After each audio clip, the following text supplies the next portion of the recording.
Catus Maximus here, this time with a review of some classic Billings adjustable wrenches. You know Billings because, of course, they stamp their name on them. That sounded weird. Here's a neat little Billings.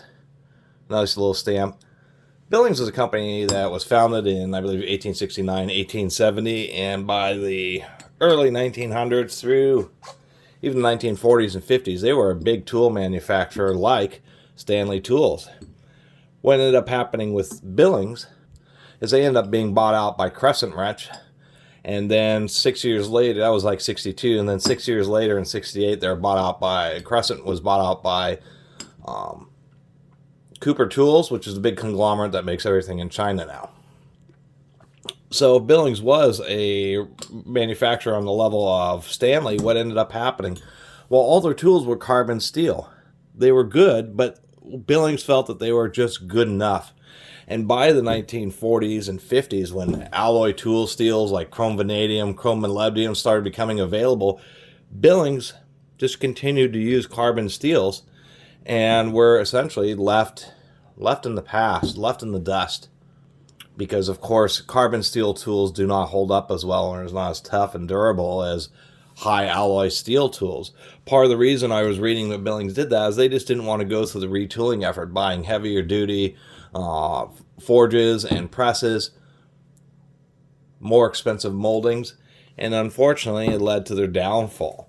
They were forged tools, they were really nice tools, except for, like that Benison Call, they use a front screw to adjust the lower jaw, unlike the Leadville wrenches from Leadville, Pennsylvania, which used threads actually on the stem, so it acted directly on the back of the jaw, making it easier to adjust. This one's in pretty good condition when I picked it up, and one thing I did want to make note of is that the stem and head are actually one piece forged, and what they did is they did a casting for the handle and they slid it on and pinned it. So one of the nice little features is that there's this recess, so on these old Billings wrenches, the jaws will actually end up coming all the way closed.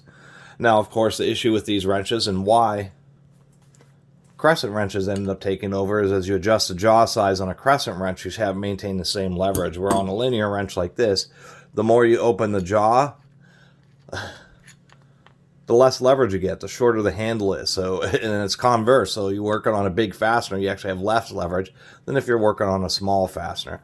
But the Billings ones were always, I would consider, essentially second best as far as American-made linear wrenches. And Billings did do things like this, which is make these little tiny wrenches. And yes, the reason the heads stick out on these wrenches is they were designed to be used as hammers. Although, of course, being carbon steel, this one actually has been hammered some and is already mushrooming a little bit, although that booger right there is part of the forging. I always thought it was neat, all the different designs. Now, this one is linear, where the screw is acting directly on the column. Thought this was kind of a cool little pocket-sized linear wrench. But, of course, on a wrench like this, one of the issues is that the jaws really want to spread apart, because when you're working on a large fastener, all the force is actually on the column of the wrench, making it want to bend.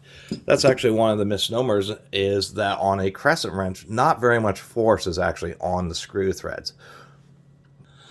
The genius of the Crescent design is you're actually supposed to pull towards the moving jaw. What that does is cause the forces to be essentially at the top of the moving jaw, forcing it downwards to bite into the body of the wrench, and actually relying on the forging, the little, I guess, sleeve that's in there, pulling upwards on it, kind of creating a binding action, making it a stronger wrench, and of course making the forces be just on the jaw and the body of the wrench, not actually on the adjustment mechanism. Where on this, it's bending on the column, and of course it's wanting to pry and pull up on the threads itself. So that was always the secondary issue with these linear wrenches. But just want to make a little video about these old Billings wrenches and just give a little talk about them, that they were pretty nice. But once again, they're only carbon steel, even though they are forged. I guess the real claim with Billings is that you just had a huge variety of these things. I think Billings made some of the largest ones. I've seen photos online of wrenches like this that are huge, like 36 inches. Wrenches that weigh like 30 or 40 pounds. Absolutely massive. But of course, one of the issues is this big exposed thread right here. Really easy to get this dinged up. You can imagine this in a toolbox. This thread would get all beat up and then you wouldn't be able to really open it anymore.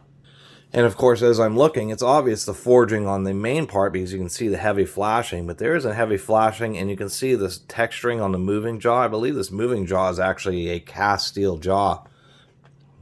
Because of course to forge it, they need to poke a hole through it and then put in a mandrel and forge it over the mandrel. And that was an expensive process. And it was kind of cheapening out like that is what led to the ultimate demise of Billings.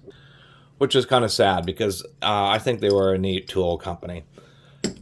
Anyway, I do recommend people give it a quick check. Maybe buy one of my cheesy cat logo t-shirts because buying one t-shirt from my store helps me out more than thousands of YouTube views. And just wanted to mention that. Anyway, if you haven't subscribed, please do. And I really appreciate you watching. Until next time, Catus Maximus out.